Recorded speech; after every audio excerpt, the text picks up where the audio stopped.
મૂળ વિષય 2017નો છે. પ્રેસ અહેવાલની નોંધ અમે પણ લીધી છે અને પ્રેસ અહેવાલની નોંધના આધારે ઓલરેડી ઓર્ડર ઇસ્યુ કરી દીધો છે કે અમને તપાસ કરીને જે કંઈ વિગતો છે એ આપે.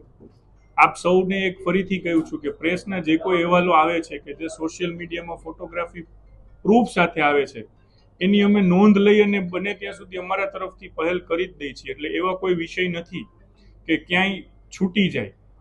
સમયના અભાવે કે વ્યસ્તતા વધારે હોય અને ધ્યાન બહાર રહી જાય તો આપ સૌને પણ વિનંતી છે કે ચોક્કસથી ધ્યાનમાં મૂકશો. હવે જે વિષય છે એમાં હિંગળાજનગર વાળો જે વિષય છે એમાં અમે ઓલરેડી તપાસનું કહી દીધું છે કે આખો વિષય શું છે. અને એકમાત્ર હિંગળાજનગર નહીં પરંતુ ખૂબ સઘન તપાસ થાય અને આજે જેમ પ્રેસ મીટ થઈ છે એમ નેક્સ્ટ વીકમાં અલગ વિષય ઉપર અલગ પ્રેસ મીટ ચોક્કસથી કરશું. એકવાર અમારી પાસે સંપૂર્ણ માહિતી આવી જાય એટલે જાહેર જનતા માટે એ માહિતી શેર કરશું. અને આપ બહુ સ્પષ્ટ માનીને ચાલજો કે ગુજરાત સરકાર દ્વારા રાજકોટ મ્યુનિસિપલ કોર્પોરેશન દ્વારા એકદમ સાચી નીતિ સાથે અમે કામ કરી રહ્યા છીએ અને જે નીતિ છે એ નીતિ મુજબ જે કંઈ ચાલવાનું હશે અમે એના પથ ઉપર ચાલીશું. 20 દિવસમાં ચોમાસાની વાત છે. ચોમાસાના નિયમ અનુસાર ચોમાસામાં ડિમોલેશનની વાત નથી. ટાઉન પ્લાનિંગના નિયમ જ છે. છતાં પણ ચોમાસામાં 20 દિવસ એટલે ઓલરેડી ચોમાસું બેસી ગયું છે. 7 દિવસમાં ગુજરાતમાં આવવાની વાત છે. નિયમની મર્યાદા બહાર કશું નહીં કરીએ.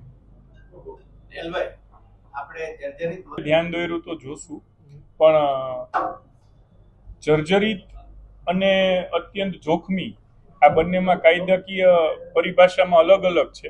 પણ આપણે ધ્યાન દોર્યું છે તો ચોક્કસ તપાસ કરાવીશું. એકચ્યુઅલી નોટિસ ઇસ્યુ કરવાનું મેયર કે સ્ટેન્ડિંગ ચેરમેન કે ચૂંટાયેલા પદાધિકારી સુધી આવતું નથી. તંત્ર એની રીતે કામ કરતું હોય છે ને એડમિનિસ્ટ્રેટિવ પાંખ છે એમના હેડના આદેશો લઈને કામ કરતું હોય છે. પરંતુ જ્યારે લોકોની કોઈ મુશ્કેલી આવે છે કે કોઈ સમસ્યા આવે છે કે જ્યાં કંઈ એમ લાગે છે કે કાયદાથી વિપરીત પરિસ્થિતિ છે કે કોઈ એક વ્યક્તિ વિશેષના ફાયદા માટે થઈ રહ્યું છે ત્યારે અમે ઇન્ટરવ્યુ કરીએ છીએ અને એમાં જે કંઈ જરૂરી પગલાં લેવાના હોય છે લઈએ છીએ. આ પ્રકરણમાં પણ અમે ઇન્ટરવ્યુ થયા છીએ એટલે જે કંઈ સાચું સારું અને લોકોના અને કોર્પોરેશનના હિતમાં હશે એ બધું થશે.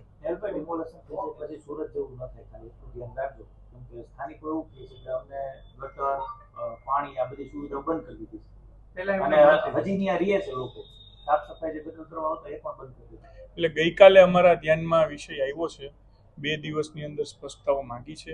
એના પછી જે કાંઈ સાચું હશે કાગળ ઉપર આવશે, સ્થળ તપાસથી આવશે એ બધું કરશું. પરંતુ આજે આપ સૌને વિનંતી છે કે ફૂડ ઉપર ફોકસ કરજો. આ વિવાદ માટે ઘણો સમય છે અને કોઈને અમે સીધા કોઈ એવી રીતે એક્શન મોડમાં જતા પહેલા બધો કાયદાકીય પ્રોવિઝન વિચારીએ છીએ એટલે ક્યાંક